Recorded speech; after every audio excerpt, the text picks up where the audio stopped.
खुलुमबाय। गोजोन फुंबिलिनि गासैबो बडलेण्ड बुब्लिनि अनसायगिरिफोरखौ बरायग्रोबाय। दिनै 1 अक्ट'बर बुधबारनि फान्जामुथिखौ फरायथिनो लादों आं उदांस्रि मुसाहारिया। फान्जामुथिनि गिबियाव दं मेष राशि। समाजनि बेरेखा हाबा मावफ्लांनो हागौ। गिदिर साजा मोननो गोसोआव गिखांनाय फैगोन। बृष राशि।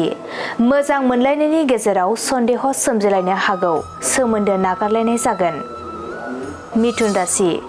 नोंथाङा गावनि हास्थायनाय बायदि मुवाखौ मोनफुंगोन। गोसोआ जोबोरैनो खुसि जागोन। कर्क राशि। नोंथाङा मोननो थाङै मुवाखौ मोननो हास्थायगोन।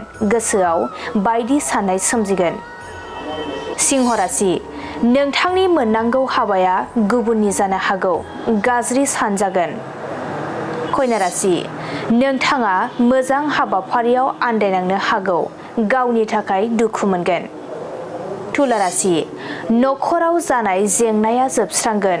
सुखु गोजोनै नखर दैदेननो हागोन। वृश्चिक राशि। नोंथाङा गावनि लोगोजोंनो फानदाय जानो हागौ। गोसोआ फोथायनो गोब्राब मोनगोन। धनु राशि। बेफार फालांगि बिथिङाव मुलाम्फा गोनां सान जागोन। रांखावरि आरजिना लानो हागोन। मकर राशि।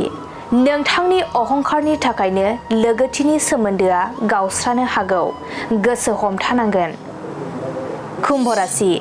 गोजान जायगायाव दावबायहैनो खाबु मोनगोन। रंजा खुसिनि सान जागोन। मीन राशि। गावनि गोब्राब नाजानायनि गोथार फिथाइखौ मोनफुंनो हागोन। गोजोन खुसिनि सान जागोन। दिनै सानसेनि राशि फरायथिनायाबो एसेनोसै। आसा खालामो नोंथांनि दिनैनि साना मोजाङै मोजां थांगोन। बेखौ बडलेण्ड बुब्लि नखरनिफ्राय मिजिंथिबाय। गोजोन्थों।